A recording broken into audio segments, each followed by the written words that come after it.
Nice to meet you, Shane. Whereabouts are you from originally? I'm from North East Lincolnshire, Grimsby.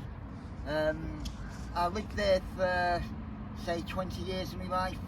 At the age of 3, I lost my brother to a drunk driver, killed him. He was 6, I was 3-year-old. That's how my life started. That's my first memory. When I was 12-year-old, my dad then died of cancer, leaving my mother with 3 children.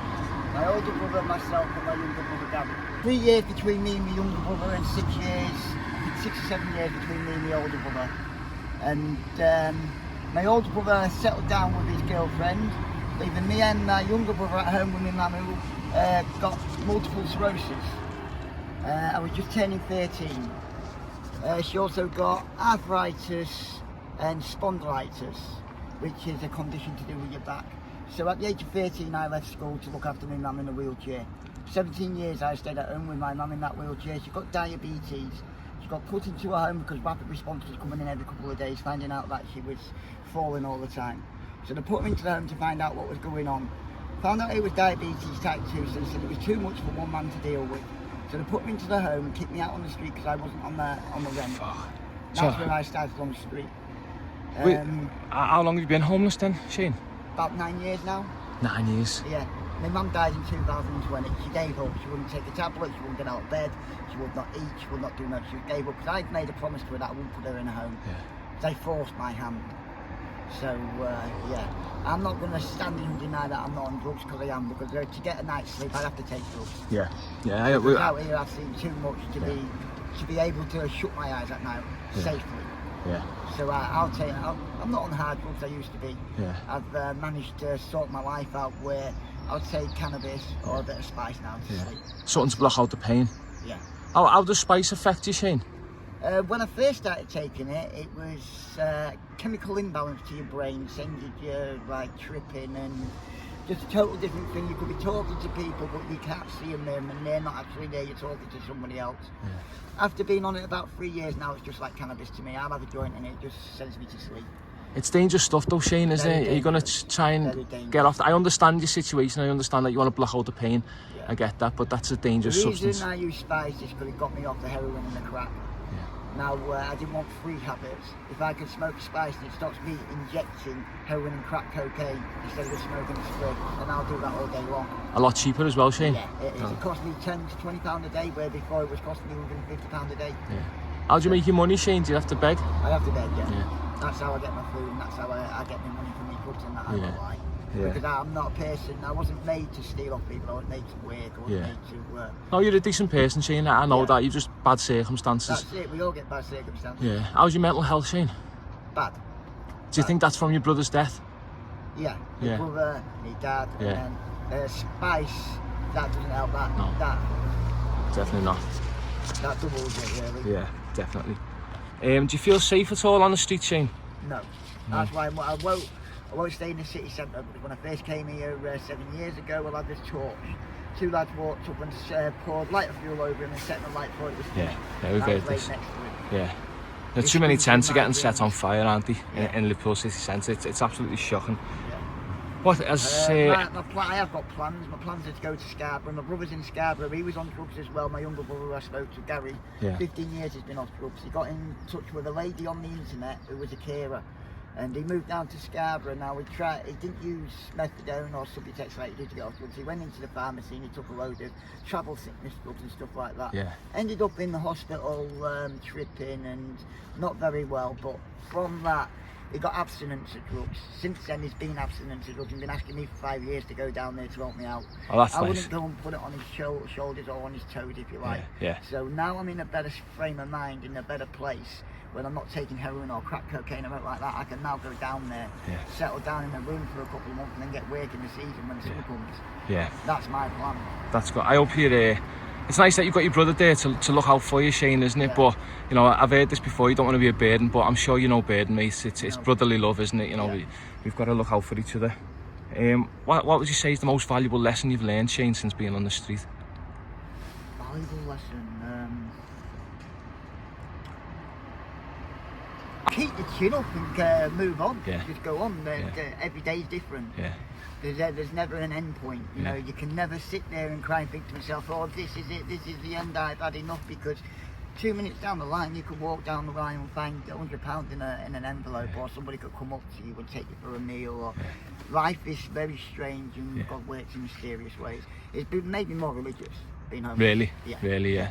Not that I'll go around spouting about it, like that, but I believe in some higher power. I do myself. You have faith, don't you? You know, there's a higher power. I believe in like energies, me, and you know the energy goes where energy flows. Do you know what I mean? Right.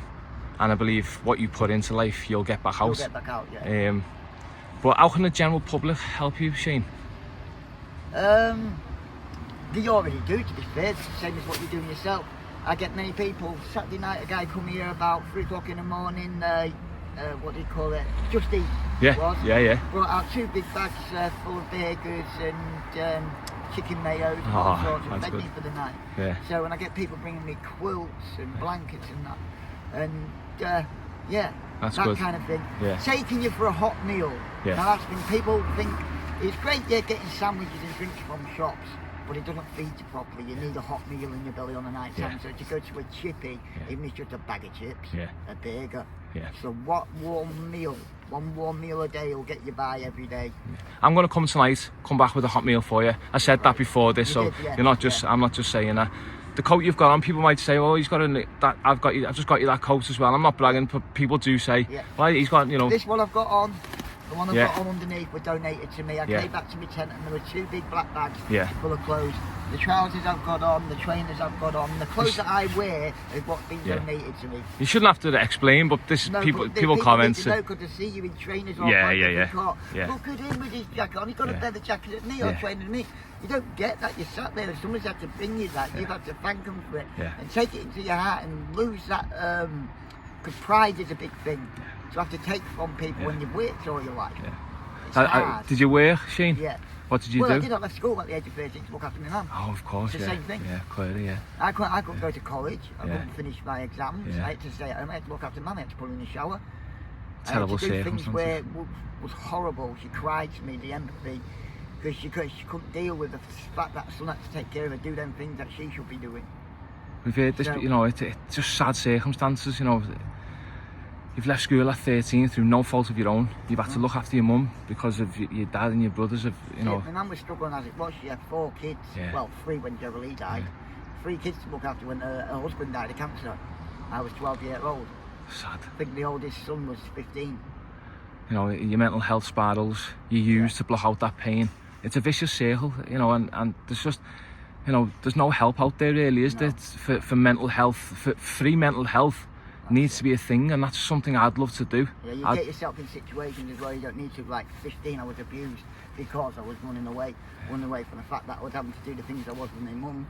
I got with a guy that was a bit older than me, 3 or 4 years older than me. He said, "Oh yeah, come, we'll do this, we'll do that." Got me out into the countryside and abused me. Yeah, you're vulnerable, aren't you? You're very vulnerable.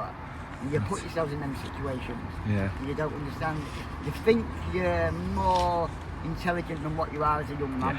You think you're more of a man than what you are. You're still a man. You're still a young man learning.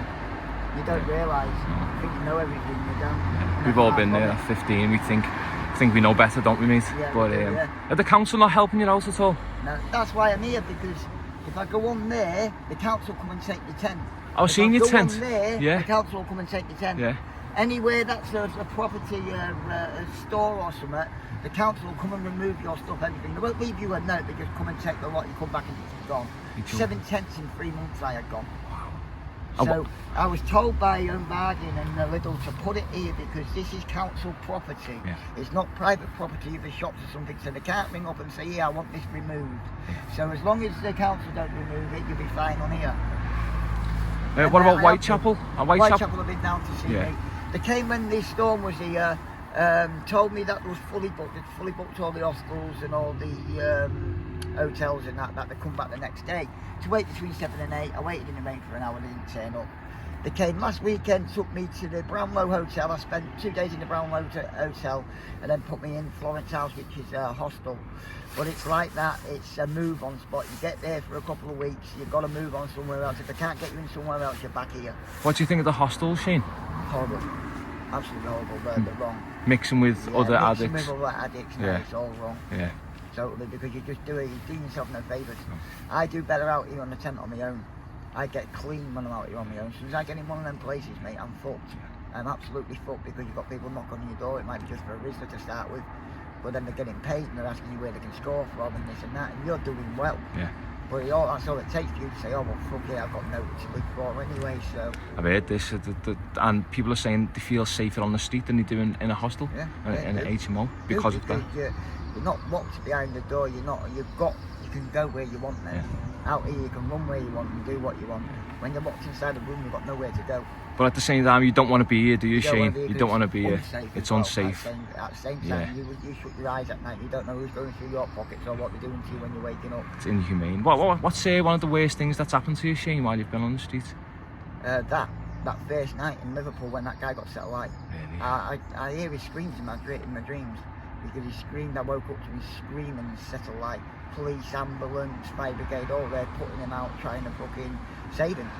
And that's just because the two guys who one night pissed up decided to set him alight.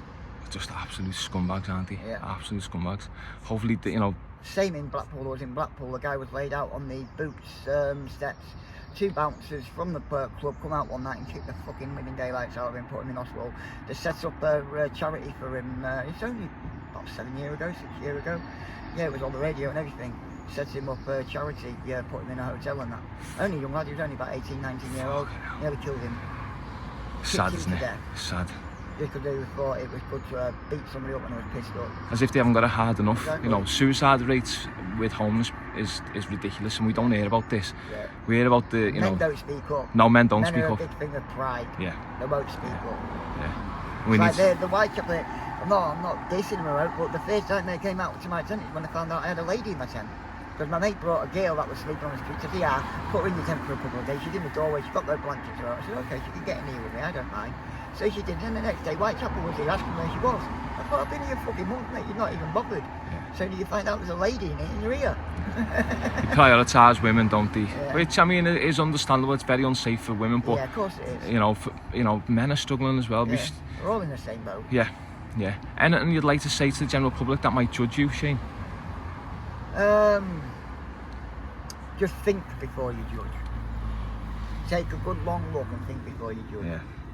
Because one day it could be you. Shane, thanks very much for your time. I'll come back tonight. I'm going to sort you out, mate. Thanks very much. Thank you. Spot on, man.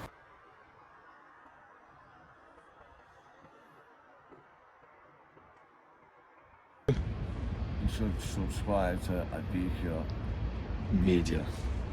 Nice one, Banksy. Thanks very much. See you later. Bye.